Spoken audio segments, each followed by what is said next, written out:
दोस्तों, यह चित्र ग्वालियर के गुजरी महल का है, जो इतिहास की शानदार इमारतों में से एक है। राजपूत राजा मान सिंह तोमर और गुज्जर जाति की एक आम लड़की मृगनयनी की है।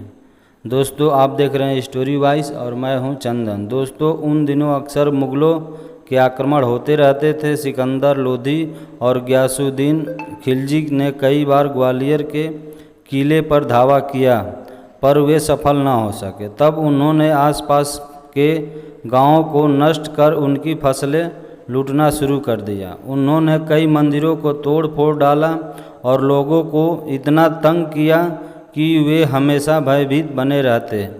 खासकर स्त्रियों को बहुत ही भय रहता।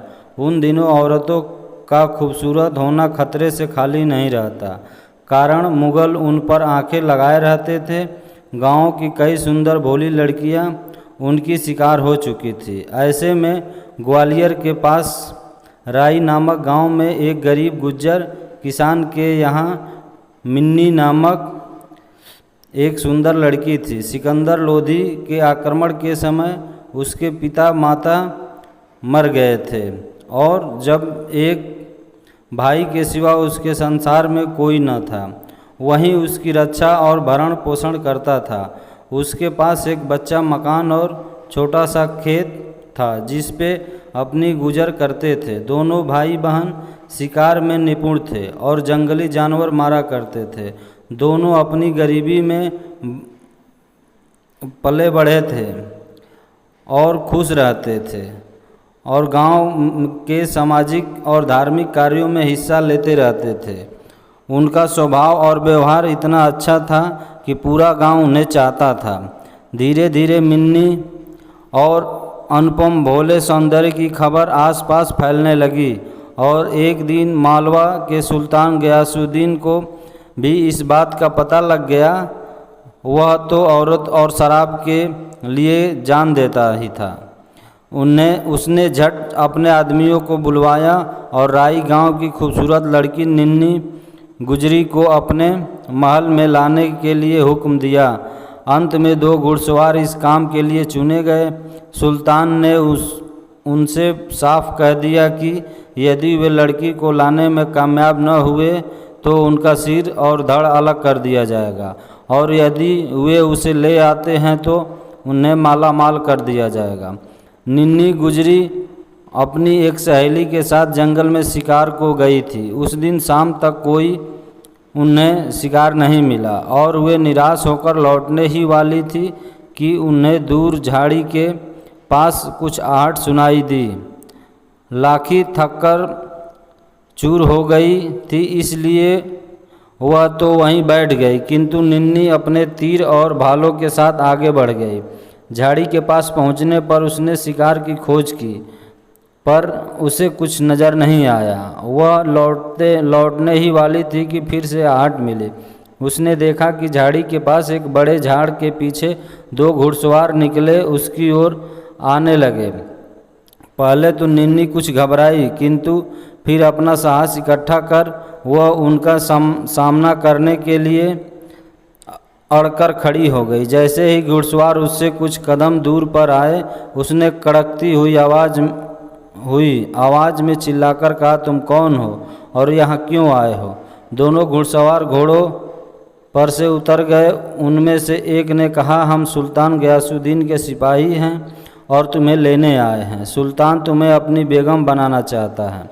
सवार के मुंह से इन शब्दों के निकलते ही निन्नी ने अपना तीर कमान पर चढ़ा कर उसकी एक आंख को निशाना बना तेजी से फेंका। फिर दूसरी तीर दूसरी आंख पर फेंका, किंतु वह उसकी हथेली पर अड़कर रह गया, क्योंकि सवार के दोनों हाथ आंखों पर आ चुके थे। इसी बीच दूसरा सवार घोड़े पर चढ़कर तेजी से वापस लौटने लगा। निन्नी ने उस पर पहले भाले से और फिर तीरों से वार किया। वह वहीं धड़ाम से नीचे गिर गया। पहले सवार की आंखों से रक्त बह रहा था। निन्नी ने एक भाला उसकी छाती पर पूरी गति से फेंका और चीख कर वह भी जमीन पर लेट गया। फिर निन्नी तेजी से वापस चल पड़ी और हाँफती हुई लखी के घर पहुंची। लाखी पास के नाले से पानी पीकर लौट रही थी और आराम कर रही थी। निन्नी घुड़सवारों का हाल सुन उसके चेहरे का रंग उड़ गया, किंतु निन्नी ने उसे हिम्मत दी और शीघ्रता से वापस चलने को कहा। दूसरे दिन पूरे राई गांव में निन्नी की बहादुरी का समाचार बिजली की तरह फैल गया। ग्वालियर के राजपूत राजा मान सिंह तोमर को भी इस घटना की सूचना मिली। वे इस बहादुर लड़की से मिलने के लिए उत्सुक हो उठे। उसके बाद तो जो भी आदमी राई गांव से आते हुए इस लड़की के बारे में अवश्य पूछते। एक दिन गांव का पुजारी मंदिर बनवाने के लिए फरियाद लेकर मान सिंह के पास पहुंचा। उसने भी निन्नी की वीरता के बारे में कई किस्से राजा को सुनाए। राजा को यह सुनकर बड़ा आश्चर्य हुआ कि निन्नी अकेली कई सूअरों और अन्य भैंसों को केवल तीरों से और भालों से मार गिराती है। अंत में मान सिंह ने पुजारी के द्वारा गांव में संदेश भेजा कि वे शीघ्र ही गांव का मंदिर बनवाने और लोगों की हाल देखने राई गांव आएंगे। राजा के आगमन की सूचना पाते ही गुज्जरों में खुशी का लहर फैल गई। हर कोई उनके स्वागत में तैयारी में लग गया। लोगों ने अपने कच्चे मकानों को छापना और लीपना पोतना शुरू कर दिया। जिनके पास पैसे थे उन्होंने अपने लिए उसी दिन पहनने के लिए एक जोड़ा नया कपड़ा बनवाया, किंतु जिनके पास पैसे नहीं थे उन्होंने भी नदी के पानी से अपने पुराने कपड़े फटे को सुखाकर साफ कर लिया और उत्सुकता से उस दिन की राह देखने लगे। आखिर वह दिन आ ही गया। उस दिन हर दरवाजे पर आम के पत्तों के बंधनवार बांधे गए और सब लोग अपने साफ कपड़ों को पहन गांव के बाहर रास्ते पर राजा के स्वागत के लिए जमा हो गए। सामने औरतों की कतारें थी और वे अपने सिर पर मिट्टी के घड़े पानी से भर कर रखी थी और उन पर मीठे तेल के दिए जल रहे थे। सबके सामने निन्नी को खड़ा किया गया था, जो एक थाली में अक्षत, कुमकुम, फूल और आरती उतारने के लिए घी का एक दिया रखे हुए थी। उसने मोटे पर साफ कपड़े पहने थे। उसके बाजू से गांव का पुजारी था तथा बाकी पुरुष पंक्ति बनाकर औरतों के पीछे खड़े हुए थे। जैसे ही राजा की सवारी पहुंची, पूरे गांव के लोग ने मिलकर एक स्वर में उनकी जय जयकार की। फिर पुजारी ने आगे बढ़कर पहले उनका स्वागत किया, उनके भाल पर हल्दी और कुमकुम का टीका लगाया और माला पहनाई। राजा ने ब्राह्मण के पैर छुए और पुजारी ने उन्हें आशीर्वाद दिया। इसके बाद पुजारी ने राजा को निन्नी का परिचय कराया। निन्नी सिर झुकाए खड़ी थी। उसने झट कुमकुम अक्षत राजा के माथे पर लगाया, फूल उनकी पगड़ी पर फेंके और आरती उतारने लगी। मान सिंह की दृष्टि निन्नी के भोले चेहरे पर अटकी हुई थी। आरती समाप्त होते ही मान सिंह ने देखा कि निन्नी के फेंके फूल में से एक जमीन पर गिर पड़ा है। उन्होंने झुककर उसे उठाया और अपनी पगड़ी में खोस लिया। कई स्त्रियों ने यह दृश्य देखा और आसपास में एक दूसरे की तरफ देखते हुए मुस्कुराने लगी। विशेषकर लाख चुप न रह सकी और उसने निन्नी को चिमटी देकर चुप से कान में कह दिया, राजा ने तुम्हारी पूजा स्वीकार कर ली है, अब तो तू जल्दी ही ग्वालियर की रानी बनोगी। निन्नी के गोरे गालों पर लज्जा की लाजिमा छा गई। छट हटकर कहकर वह भीड़ में खो गई और राजा मंदिर की ओर चल पड़े। मंदिर के पास ही राजा का पड़ाव डाला गया। रात्रि के समय लोगों की सभा में राजा ने मंदिर बनवाने के लिए 5,000 रुपये का दान की घोषणा की। गांव में कुआं खोदवाने तथा सड़क सुधारने के लिए 10,000 रुपये देने का वादा किया। अंत में राजा ने गांव के लोगों को मुगलों से सतर्क रहने और उनका सामना करने के लिए तैयार रहने को कहा। उन्होंने सबके सामने निन्नी की सुनी हुई बहादुरी की भी तारीफ की और दूसरे दिन निन्नी के जंगलों जानवरों के शिकार को देखने की इच्छा प्रकट की। पुजारी ने निन्नी के भाई अटल की ओर इशारा किया। अटल ने बिना निन्नी के पूछे खड़े होकर स्वीकृति दे दी।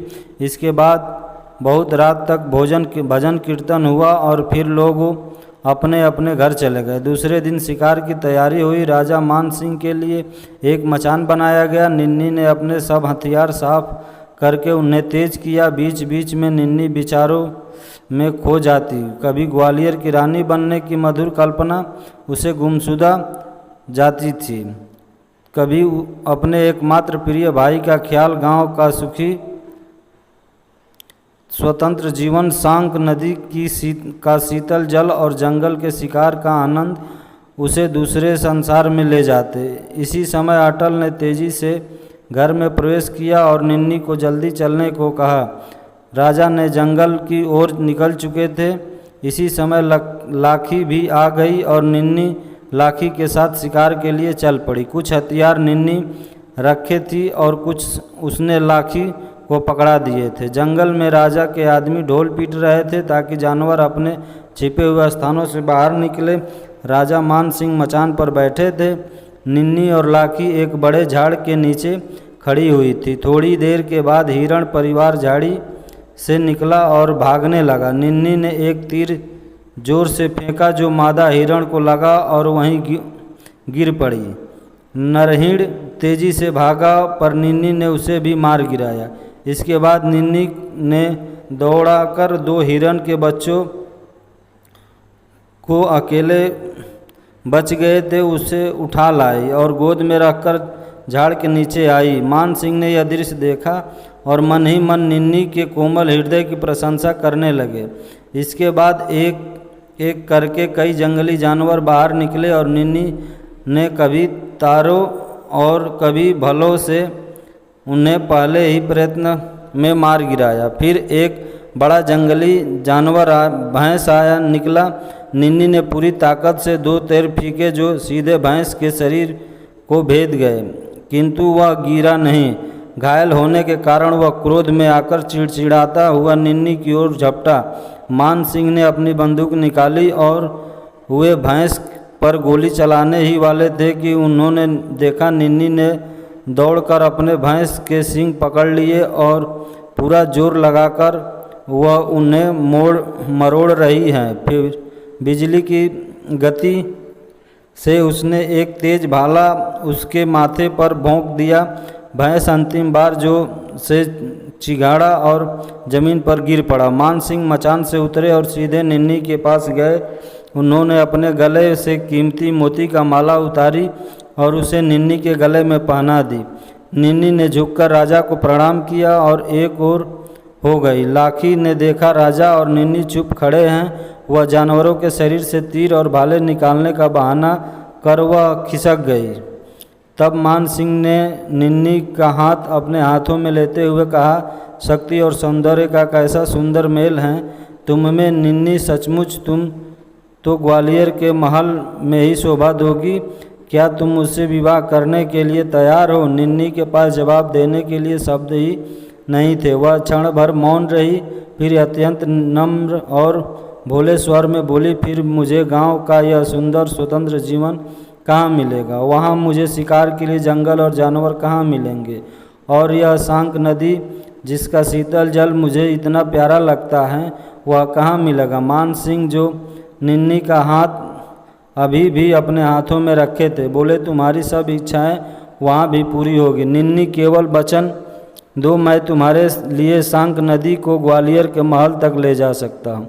निन्नी अब क्या कहती हो? वह चुप हो गई और मान सिंह उसके मौन का अर्थ समझ गए। इसी समय अटल और अन्य लोग वहाँ पहुँचे और निन्नी का हाथ छोड़ राजा मान सिंह उनमें मिल गए। उसी दिन संध्या समय मान सिंह ने पुजारी के द्वारा अटल गुज्जर के पास निन्नी से विवाह का प्रस्ताव भेजा। पहले अटल विश्वास न कर सका, किंतु जब स्वयं मान सिंह ने उसे विवाह की बात कही तब तो अटल की खुशी का ठिकाना न रहा। दूसरे ही दिन विवाह होना था। अटल इंतजाम में लगे थे। लोग उससे पूछते हैं कि वह पैसा कहाँ से लाएगा और इतना बड़ा ब्याह कैसे करेगा। अटल गर्व से जवाब देता है, मैं कन्या दूंगा और एक गाय दूंगा, सूखी हल्दी और चावल का टीका लगाऊंगा। घर में बहुत से जानवर चमड़े रखे हैं, उन्हें बेचकर बहन के गले के लिए चांदी की एक हंसली दूंगा और क्या चाहिए। मान सिंह ने अटल की कठिनाइयाँ सुनी तो उसे संदेश भेजा कि वे ग्वालियर से शादी करने को तैयार हैं और दोनों तरफ का खर्चा वे पूरा करेंगे। इससे अटल के स्वाभिमान को बड़ा धक्का पहुंचा। उसने तुरंत संदेश भेजा कि यह बात मंजूर नहीं है। आज तक नहीं कहीं ऐसा नहीं हुआ है कि लड़की को लड़के के घर वाले ने जाकर विवाह किया हो। गरीब से गरीब लड़की वाले भी अपने घर में ही लड़की का कन्यादान देते हैं। इस पर मान सिंह चुप हो गए। अटल ने रात भर जागकर सब तैयारियां की। उसने जंगल से लकड़ी और आम के पत्ते लाकर मंडप बनवाया, अनाज बेचकर कपड़े का जोड़ा निन्नी के लिए तैयार किया तथा गांव वाले बांटने के लिए गुड़िया लिया। इस तरह दूसरे दिन वैदिक रीति रिवाज से राजा मान सिंह और निन्नी का ब्याह पूरा हुआ। गांव के लोग से जो कुछ बना पड़ा उन्होंने निन्नी को दिया। विदा के समय निन्नी अटल से लिपटकर खूब रोई।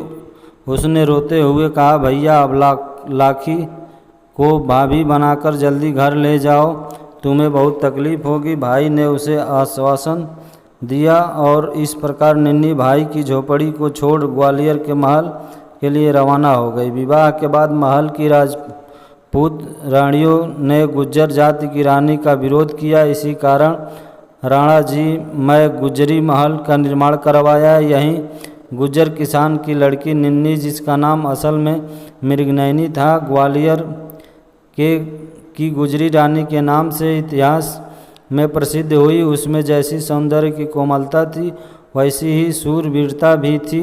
राजा मान सिंह उसे बहुत ही चाहते थे और कुछ समय तक ऐसा लगा कि राजा उसके पीछे पागल हैं, किंतु निन्नी ने उन्हें हमेशा कर्तव्य की ओर प्रेरित किया और स्वयं संगीत व चित्रकला सीखने लगी, जिससे उसका समय व्यस्त रहता और मान सिंह भी उस समय अपने राज्य के कार्यों में लगे रहते।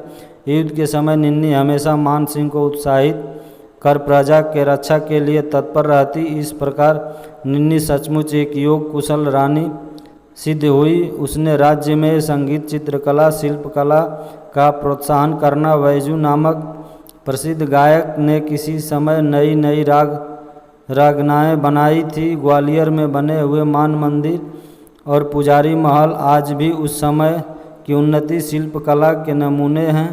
राई गांव से गुजरी महल तक बनी हुई नहर, जिसमें सांग नदी का जल ग्वालियर तक ले जाया गया था, आज भी दिखाई देता है। इनके पुत्रों को क्षत्रिय राजपूत में शामिल नहीं किया गया, क्योंकि क्षत्रिय वो हैं जो क्षत्रिय की कोख में जन्म हो। मृगनयनी से 2 पुत्र हुए, जिन्हें लेकर गुज्जर महल छोड़ टिंगड़ा के जंगलों में चली गई। उन्होंने एक नया गोत्र अपनाया जो आज गुज्जर में आता है, तोंगर, जिसका अर्थ यह है तोमर, गुज्जर, तोंगर। इसलिए मृगनयनी पुत्र को कुछ जागीर देकर गुज्जरों में शामिल किया गया। ये राजपूत राजा मान सिंह तोमर की गुजरी पत्नी के वंशज आज तोंगर गुज्जर कहलाते हैं और तोमर राजपूत को चुनाव में समर्थन के प्रति उनके सम्मान दिखाते हैं। इसी तरह राजपूत पुरुषों के दूसरी जाति की महिला संबंध से उन जातियों के चौहान, तोमर, गहलोत, परमार, सोलंकी वंश चले हैं। ये राजपूत की उदारता को भी प्रदर्शित करता है। इस प्रकार राजा की गुज्जरी रानी मृगनयनी ने ग्वालियर के तोमर राज्य में 4 चांद जोड़ दिए और उस काल को इतिहास में अमर कर दिया। हिसार हरियाणा के गुज्जरी एक महिला मुस्लिम सुल्तान ने अपनी प्रेम के लिए बनवाया था। वो ग्वालियर के गुज्जर महल से अलग है, इसमें भी भ्रमित हैं। दोस्तों, आप सभी को हमारी वीडियो कैसी लगी? अगर अच्छी लगी है तो हमारे चैनल को ज़रूर सब्सक्राइब कीजिए और लाइक भी कर दीजिएगा और हम कमेंट करके ज़रूर बताइएगा कि वीडियो आप सभी को कैसी लगी।